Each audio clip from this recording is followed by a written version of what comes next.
Her latest book is The Power of Different, The Link Between Disorder and Genius.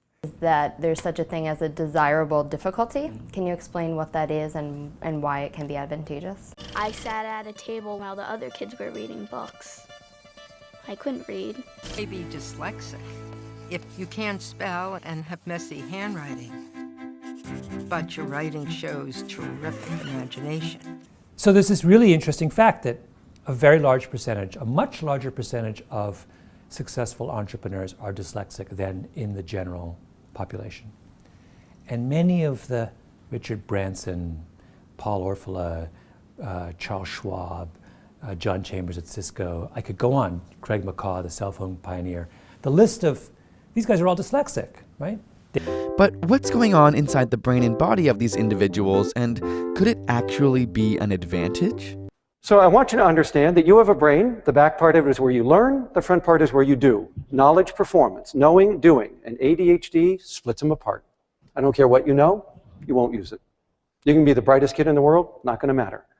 So you got a real problem on your hands. So they began to explore all these areas where you could distinguish desirable from undesirable difficulties. Was there a category of obstacles that had the net effect of making you further ahead? And I love that idea. And there's a section of the book where I say, look, let's look at things that we conventionally understand as undesirable difficulties. Musicians, for example, it's incredibly difficult for new musicians to monetize their craft, even if they're really, really good at it.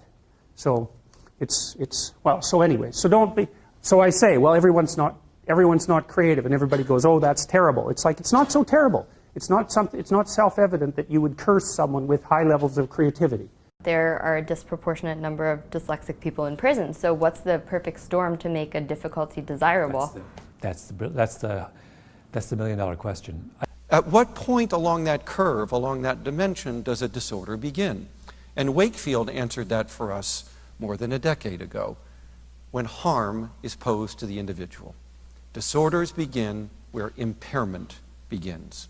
Gary Cohn, who's the president of Goldman, who's profoundly dyslexic. His childhood just sounds, dark and miserable. No one thought he was capable of doing schoolwork. They thought they were amazed that he even graduated from high school. Despite that, they all look back and they say, you know what, it was a desirable difficulty. I was forced to learn stuff I would never even have thought about. Education into our everyday conduct. We've got a system of schooling which gives a completely different impression. It's all graded. And what we do is we put the child into the corridor of this grade system with a kind of, come on, kitty, kitty, kitty. In your definition of the power of different, tell me what that is from your point of view. Sure.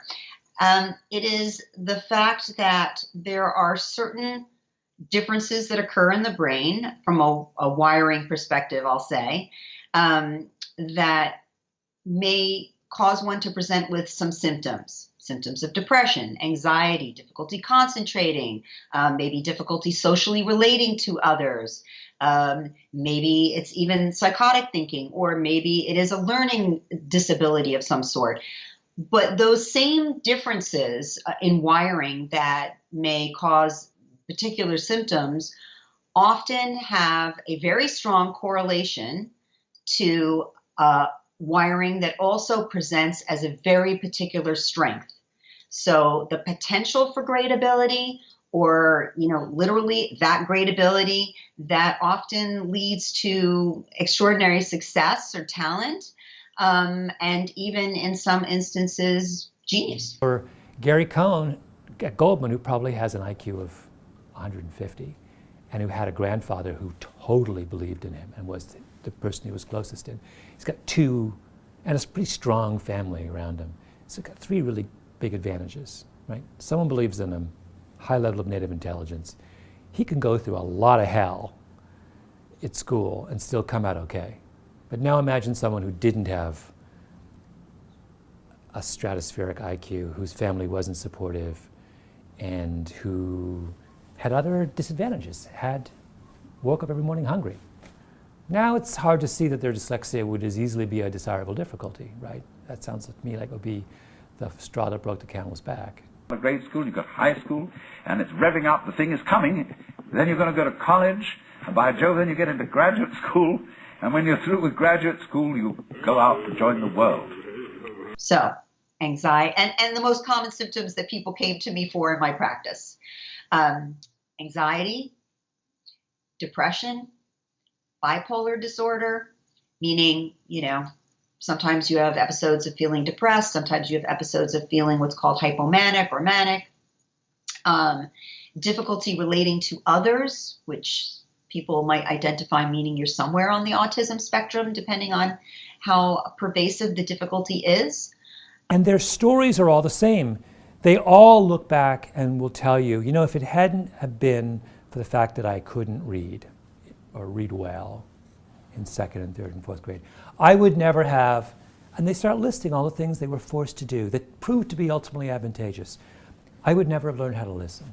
The Hollywood producer who's dyslexic, his whole thing was he figured out how he would fail his tests, and he would go in and he would talk his grade up from a D to a C. So from the age of this high, he's learning negotiation, right? And by the time he hits college, he's brilliant at it. And then what does he do? He becomes a Hollywood producer. What is that about?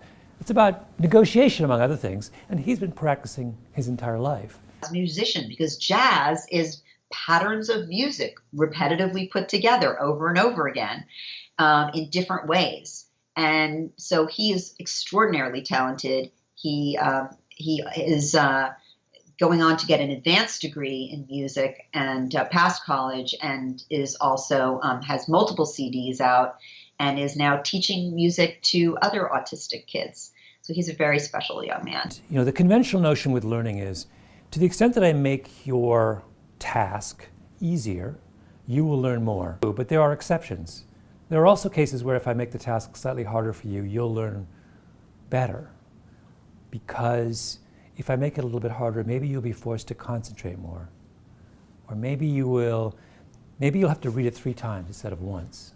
Speaking with historians and culling the data about them, the writings of Charles Darwin, which made it clear that he had a real anxiety disorder and probably OCD, but clearly panic disorder, which made him so attuned to every detail and really driven and perfectionistic about ultimately his theories of evolution. And you don't feel very different from what you always felt. And there's a slight letdown because you feel there's a hoax. And there was a hoax. A dreadful hoax. They made you miss everything. We thought of life by analogy with a journey, with a pilgrimage, which had a serious purpose at the end, and the thing was to get to that end, success or whatever it is, or maybe heaven after you're dead. But we missed the point the whole way along. It was a musical thing, and you were supposed to sing or to dance while the music was being played.